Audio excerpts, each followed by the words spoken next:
Cuando Sony anunció el Xperia Pro, se aseguró de que la atención se centrara en para quién es este dispositivo, que son profesionales en el campo del video y fotografía. Sony ni siquiera quiere referirse al Xperia Pro como un teléfono. El Xperia Pro se centra en la transmisión de contenido mmWave 5G desde una cámara Sony de nivel profesional. Pero antes de entrar en detalles técnicos, establezcamos un poco de contexto. El Sony Xperia Pro cuesta $2.500 y está disponible exclusivamente para Estados Unidos y Japón. Lo que incluye es un cargador de 18 watts y un cable USB. El exterior del Xperia Pro se asemeja a un híbrido de cámara y teléfono. Tiene la característica pantalla OLED 4K HDR de ratio 21:9, por la que es conocida la línea Xperia 1. Tiene un cuerpo de plástico texturizado que está muy lejos de los teléfonos inteligentes Xperia de acabado suave de la actualidad. El lado derecho del Xperia Pro es una central de comandos con un botón de obturador de 2 etapas, una tecla personalizada que se puede asignar para abrir cualquier aplicación, un escáner capacitivo de huellas digitales y un control de volumen. Hay una ranura para tarjetas SIM y micro SD a la izquierda del Xperia Pro, un conector para auriculares de 3.5 mm en la parte superior y el importante puerto micro HDMI en el centro de la parte inferior, empujando el puerto USB-C hacia un lado. Dado el precio exorbitante, pensarías que el Xperia Pro es un Xperia 1.3 con una carcasa de plástico y un puerto HDMI, pero no es así. Este es un Xperia 1.2 2020 con un chipset Snapdragon 865, una batería de 4000 mAh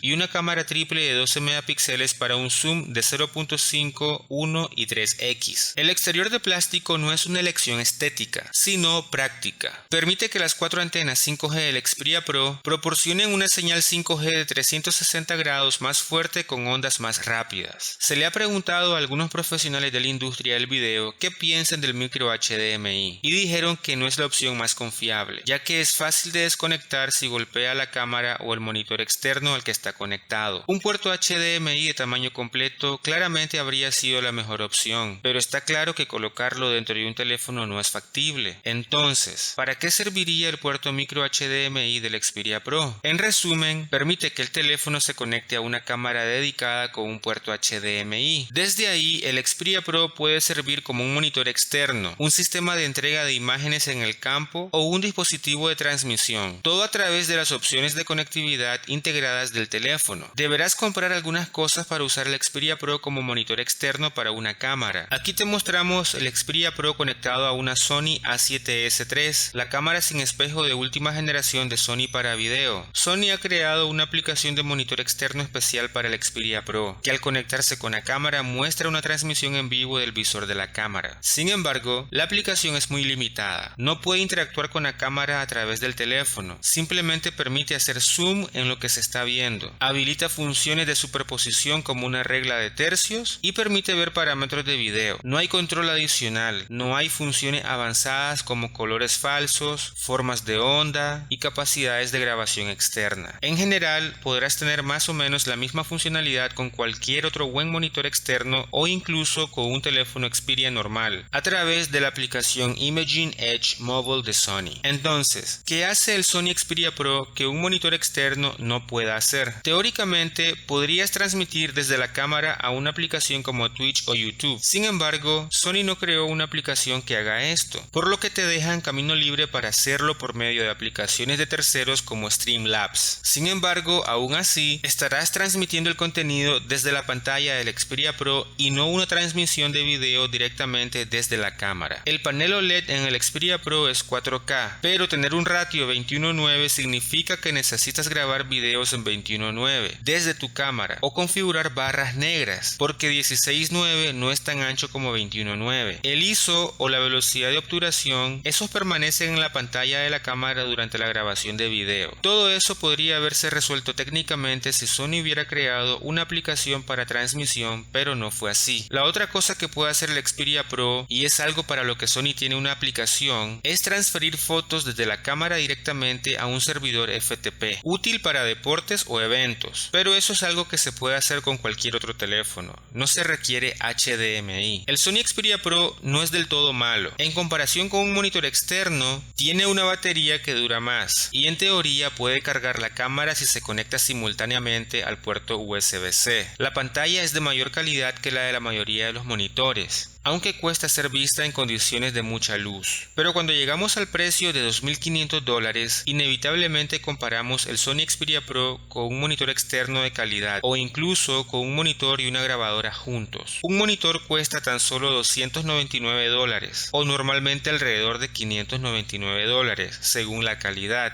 mientras que la grabadora cuesta alrededor de $1.499. Ambos necesitan una batería separada, pero son verdaderamente herramientas profesionales para usar con una cámara, con control avanzado sobre la cámara, características adicionales como formas de onda, picos de enfoque, captura de video ProRes RAW de hasta 8K con una calidad superior. Entonces, ¿vale la pena el Xperia Pro? La respuesta corta es no. No podemos justificar un teléfono con hardware del 2020 dentro de una caja que no incluye nada, ni siquiera el cable HDMI que se necesita para conectarlo como monitor. Se podría argumentar teóricamente que usuarios muy especializados, como profesionales que transmiten videos o fotos en un estadio equipado con 5G o alguien que trabaja para una emisora, podrían usar el Xperia Pro por sus capacidades de transmisión 5G. Pero también es una realidad que este tipo de personas que serían el mercado para este terminal están usando equipos cada vez más especializados, como un streamer en recorder profesional, un codificador, un conmutador, etc., que cuestan mucho más de $2.500, pero al menos ofrecen capacidades y control de transmisión sin restricciones. El Sony Xperia Pro es un buen teléfono para presumir, pero nada más que eso. Incluso se siente como que no resuelve ninguna verdadera necesidad de la industria para la que fue creado, como que nadie nunca estuvo preguntando en el medio por algo similar. Entonces queda como un producto que no tiene sentido de usarlo en el mundo para el que fue destinado.